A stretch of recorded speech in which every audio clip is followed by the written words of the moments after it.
Hello everybody, कैसे हैं आप सभी।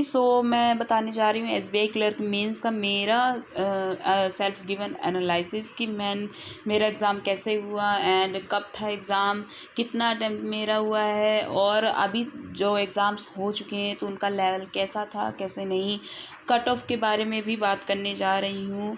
तो ये सब चीज़ें मैं अब बताने जा रही हूँ, इसको ज़रूर से ज़रूर देखिएगा। सबसे पहले मैं बात कर लेती हूँ मेरे अटेम्प्ट्स की कि मेरा एग्ज़ाम कैसा गया है। मेरा एग्ज़ाम सबसे पहले बता दूं कि मेरा 10th को था, 10th ऑफ अप्रैल को फर्स्ट शिफ्ट में मेरा एग्ज़ाम था, जो 7:30 बजे वाली शिफ्ट है उसमें मेरा एग्ज़ाम था। एंड मेरा अटेम्प्ट क्या है बताऊं तो सबसे पहले जीए सेक्शन जैसे कि खुलता है, तो जीए में मेरा अटेम्प्ट रहा है। बहुत ज़्यादा टाइम मैं वेस्ट नहीं करूँगी, नॉर्मल ही पूरा मैं बताने जा रही हूँ कि कौन से क्वेश्चंस कैसे क्या थे। तो जीए में सबसे पहले तो मैं बताऊं कि डेटा बेस्ड बहुत ज़्यादा क्वेश्चन पूछे गए थे, number based question. It means कि आपको बहुत ज़्यादा डेटा याद करने की ज़रूरत थी, लाइक बजट से रिलेटेड एंड अलग अलग एयर्स में या फिर हेडक्वार्टर्स एंड ऑल, ये सब चीज़ें, स्टैटिक पार्ट बहुत ज़्यादा ऐसे था। तो ये सब चीज़ें थी। तो मैं आपको बताऊं कि मैंने जो अटेम्प्ट किए हैं वो 29 अटेम्प्ट किए हैं इन जीए, जिसमें से कौन कौन से एनपी एक वात्सल्य योजना था जिसका आंसर आप मैच कर लीजिएगा, जो आंसर मैं बता रही हूँ उसका आंसर नो एज लिमिट थी, अपर लिमिट पूछी थी तो उसका नो एज लिमिट थी। एक था सौर जो आरबीआई का था, उसका ओ का ओवरनाइट ऑप्शन का आंसर था। एक आईआईटी मद्रास जो पूछा गया था ओवर शैलो क्या ऐसे करके, उसका आंसर आईआईटी मद्रास था। एंड एक था जिसमें पूछा था कि कब, मतलब एक इनकम करके कुछ ऐसे करके था कि कब तक में सेबी ने क्या किया कुछ ऐसे, तो उसका आंसर 1 अप्रैल आएगा। एंड कॉफ़ी का आंसर जो है इटली आएगा। एंड कॉफ़ी एक्सपोर्ट वाला जो है उसका इटली आएगा। एंड और क्या था, हाँ, ध्यानचंद अवार्ड वाला हरमनप्रीत आंसर आएगा। एंड जो एक आंसर उसमें सचिन तेंदुलकर आएगा। एंड मैं सब इसलिए बता रही हूँ कि आप मैच कर लीजिएगा। एंड उसके बाद जीए के क्वेश्चंस इसीलिए जो जो मुझे याद है I am discussing with you all. तो एक ये था। एंड उसके बाद मैं आपको बता दूँ कि अब टाइम हो गया है एक्चुअली, तो मुझे अब एग्जैक्ट मतलब धीरे धीरे वैसे भी करंट अफेयर में ऐसा, हाँ, ये एक इन्फ्यूजन की क्या 500 करोड़ वाला था उसका आंसर। एक जो वो स्पेस में करना था ना कि स्पेस स्टेशन में कितना मतलब प्रोजेक्ट ऐसे करके, जो उसका 3900 समथिंग करोड़ आंसर था, एक वो वाला मैंने किया था। और एक का आंसर था कि एमएसएमई में कितना, मतलब कि कितना अपर लिमिट ऐसे करके कुछ पूछा हुआ था, तो उसका 100 करोड़ आंसर था। एंड मतलब बहुत से ऐसे क्वेश्चंस थे जिसके मुझे अभी भी याद है जो मैंने आंसर स्टिक किए थे। एंड ऐसे तो मेरे 29 में से मैं जो मार्क्स एक्सपेक्ट कर रही हूँ वो 18 तक मार्क्स मैं एक्सपेक्ट कर रही हूँ जीए में, कि मेरे 29 में से 18 मार्क्स आने चाहिए। एंड बहुत से ऐसे क्वेश्चंस थे जो मैंने सिली मिस्टेक्स में मैंने टिक नहीं किए, मुझे आंसर्स भी उनके पता थे। जैसे कि जैसे कि ये फ़ोन पे वाला आंसर, ये मुझे पता भी था, मुझे लगा, पर मुझे लगा गलत ना हो जाए, क्योंकि आईपीएस क्लर्क से बोलते हैं ना कि उसका दूध का जला छाछ भी फूक फूक कर पीता है। तो वही चीज़ हो गई मेरे साथ कि इसमें मुझे डर लग रहा था कि कहीं मैं मतलब जो भी टिक करूँ, मुझे आता भी था, फिर भी मुझे लग रहा था कि अगर मैं टिक करती हूँ कहीं मेरा गलत ना हो जाए। इस डर की वजह से मुझे आते हुए क्वेश्चंस भी मैंने टिक नहीं किए।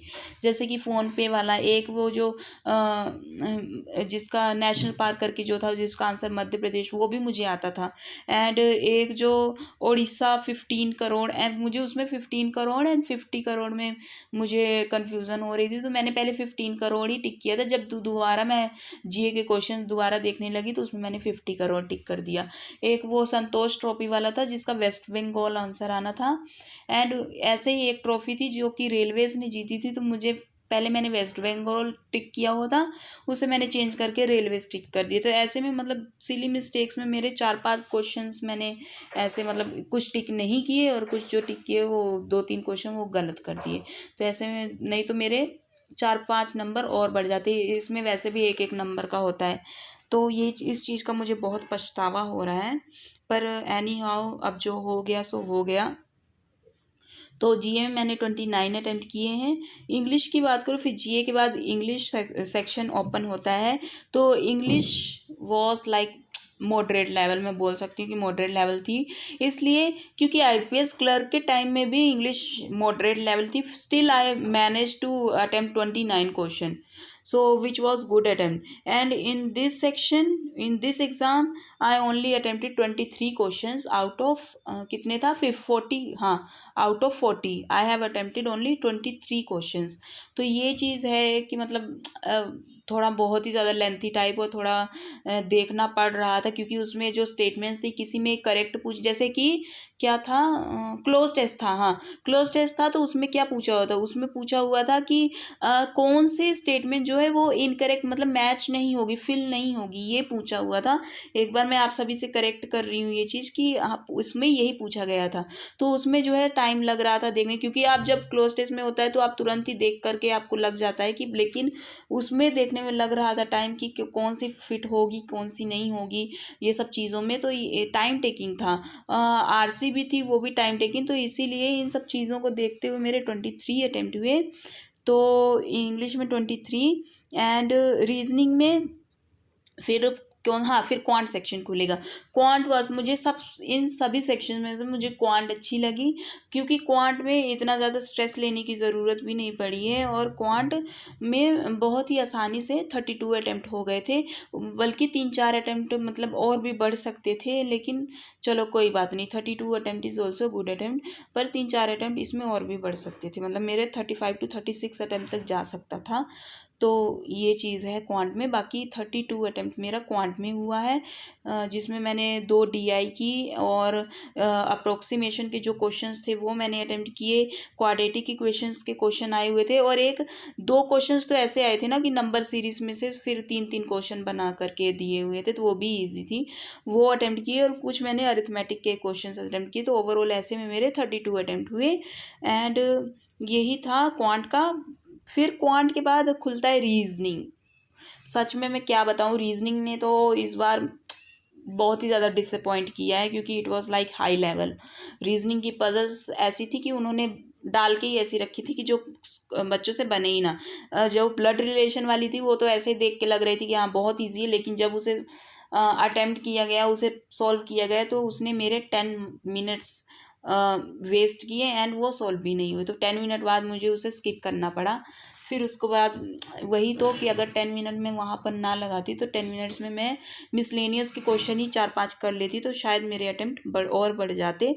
बट एनी हाउ जो भी है वो है। तो रीजनिंग में मेरे 21 अटेम्प्ट हुए हैं, जिसमें से सिर्फ और सिर्फ 2 क्रिटिकल रीजनिंग के मैंने अटेम्प्ट किए, बाकी सारे मैंने मतलब जो 5 क्वेश्चन इनपुट आउटपुट के थे वो किए, एंड पजल्स की हैं, और क्या किए, हाँ पजल की हैं, इनपुट आउटपुट किए हैं, और मिसलेनियस कैसे।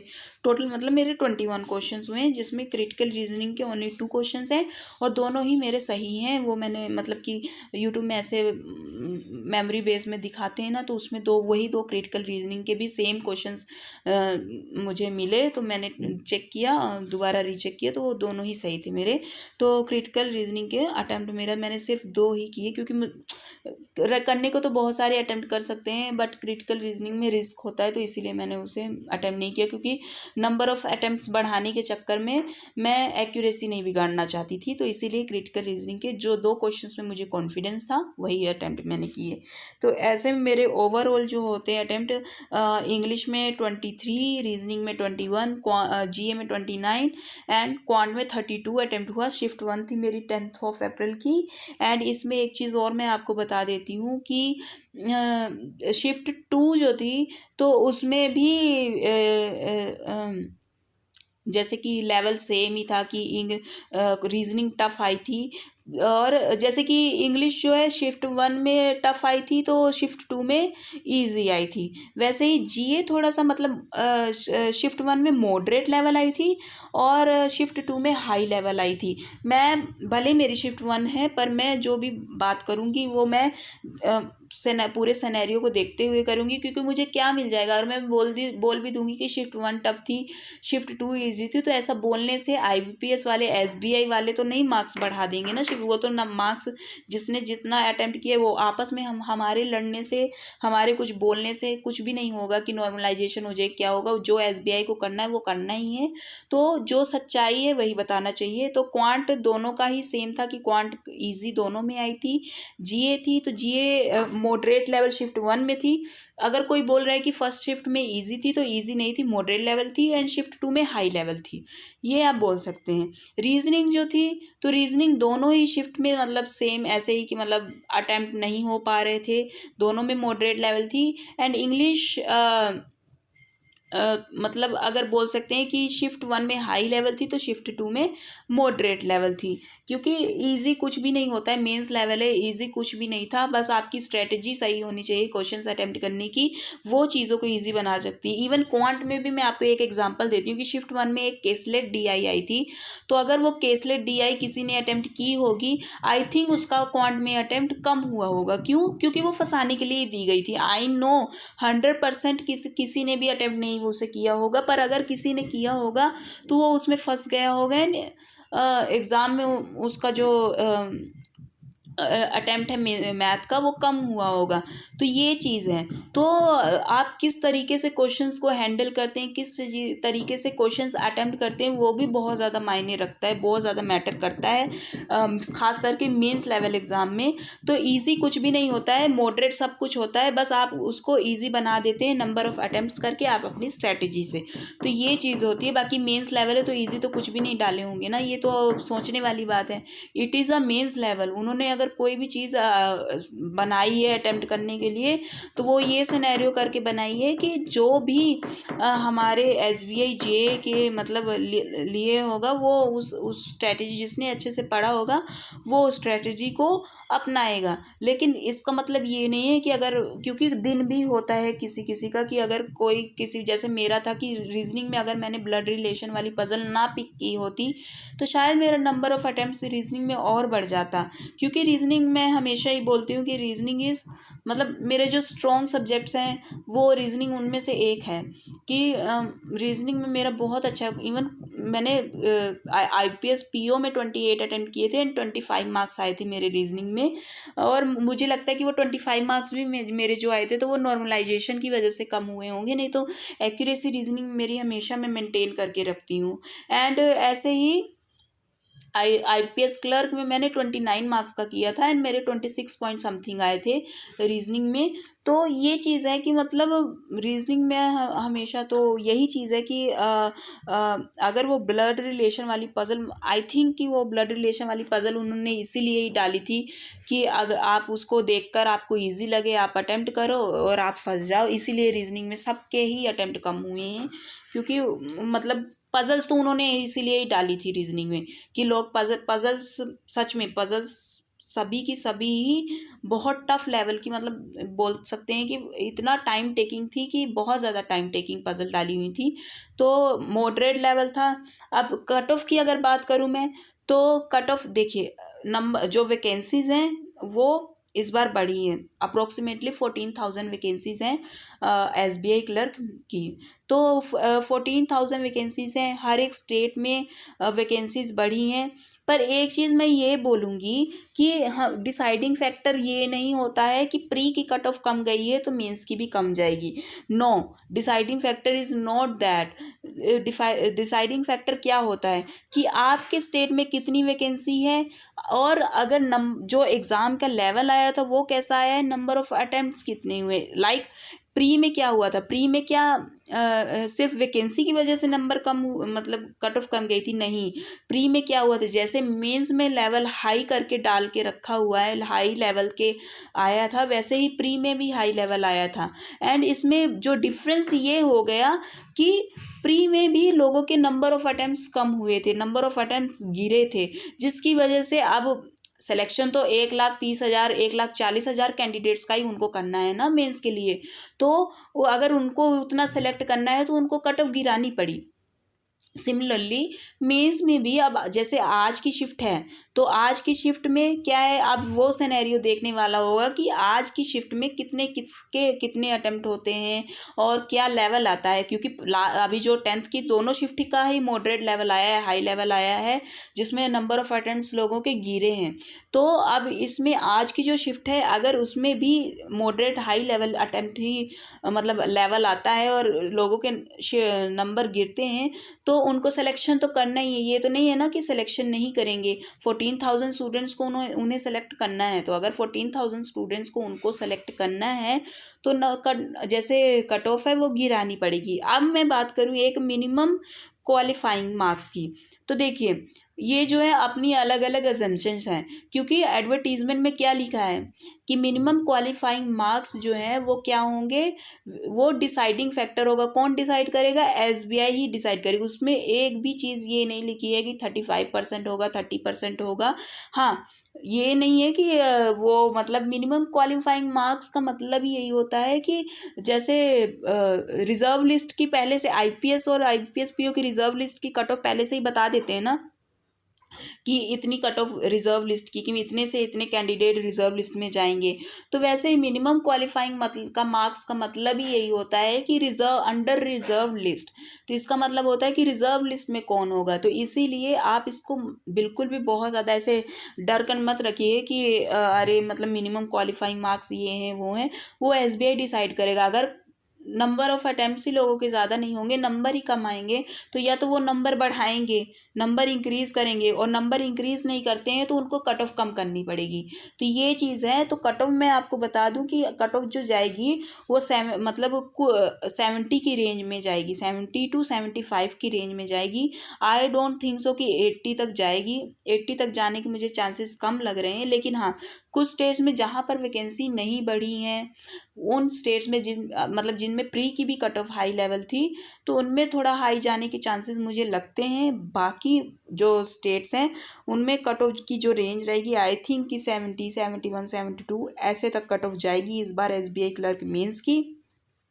बाकी जिनके भी एक्सपेक्टेड मार्क्स जो लग रहे हैं कि 70 के आसपास हैं, 71, 72 तक लग रहे हैं, तो उनको अपनी होप नहीं छोड़नी चाहिए, क्योंकि उनके मतलब उनके सिलेक्शन के चांसेस हैं। क्योंकि कुछ भी हो सकता है, यू डोंट नो कि आपकी डेस्टिनी आपको कहाँ लेकर के जाएगी। कभी कभी क्या है कि आप अटेम्प्ट करके आए हैं, आप थोड़ा लगता है कि अरे इस पे भी नहीं होगा, पर हो सकता है कि जैसे प्री में एक्सपेक्ट नहीं था बहुत लोगों का, तो इसमें भी हो सकता है कि बहुत सारे लोगों की कम मार्क्स हो फिर भी सिलेक्शन हो जाए। सो यू डोंट नो मतलब कि क्या होगा क्या नहीं होगा।